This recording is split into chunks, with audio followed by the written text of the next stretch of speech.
Hello Vault Dwellers, and welcome to my Fallout 4 wishlist. This is a top 10 list, so it is a countdown and in particular order. Before we begin, I would just like to state that obvious and predicted stuff like graphics, animations, improved physics will not be on the list because it is already implied. Also, Bethesda is known for releasing buggy games, which is understandable considering their games are large with lots of stuff going on in the background. I can forgive them, but I would like to see less bugs in their future projects. I would also like to add features that were improved from Fallout 3 to New Vegas, such as weapon modding and being able to aim down sights, should also carry over to Fallout 4. With that being said, let's get started. Number 10. Variable weather such as rain, fog, clear skies, sandstorms, and maybe even snow depending on the location of the game. Moisture in Fallout is kind of controversial considering water is somewhat of a rarity, but assuming that water isn't pure, this concept should avoid any plot holes, and when it rains it may even add to the strategy of the game as your radiation levels could go up. Number 9. Enemies, companions, and all other NPCs have better artificial intelligence. This is one thing that Bethesda has struggled with in even their more recent games. NPCs just don't feel organic. They feel very robotic and calculated. Let's hope that improves in Fallout 4 so we can get characters that are more engaging. Number 8. New lockpicking and hacking minigames. This is usually the case for new games of an existing franchise to keep the game refreshing. However, Skyrim recycled the lockpicking minigame from Fallout 3, so hopefully this time around we get a whole new lockpicking game, and that goes for all other minigames as well. Number 7. Ability to knock on doors. When an NPC is home and you can't enter without trespassing, you are able to knock on the door and bring the NPC to you.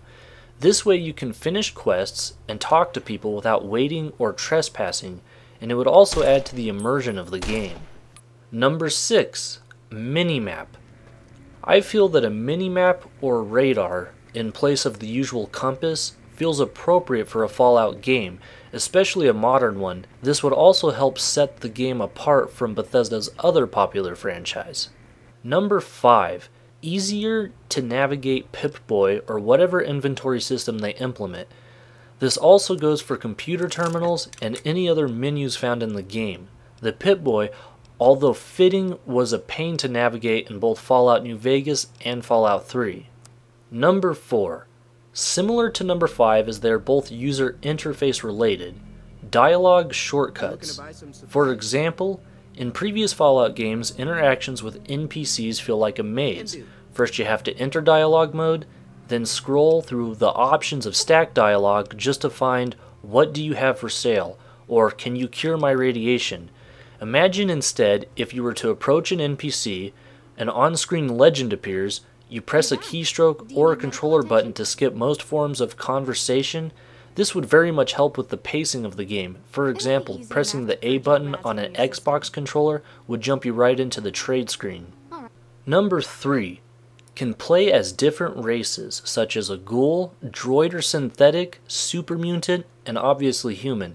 Playing as different races would grant you bonus attributes and skills and to implement pros and cons accordingly. For example, as a ghoul, you would not be harmed by radiation. In fact, you would probably be healed by it. This would allow players of the race to explore places others cannot, similar to the Argonian from the Elder Scrolls series, being that they can breathe underwater without spells or magic items. Also, a ghoul would not be attacked by feral ghouls.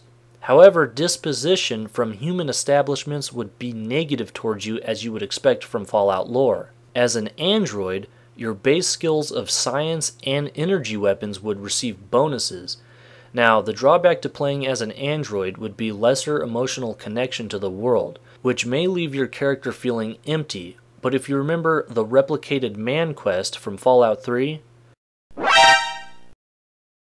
you were to convince an android that he was not human, so it can be possible to play as a synthetic and feel like you have a conscience and impact on the world around you. These are just a few examples.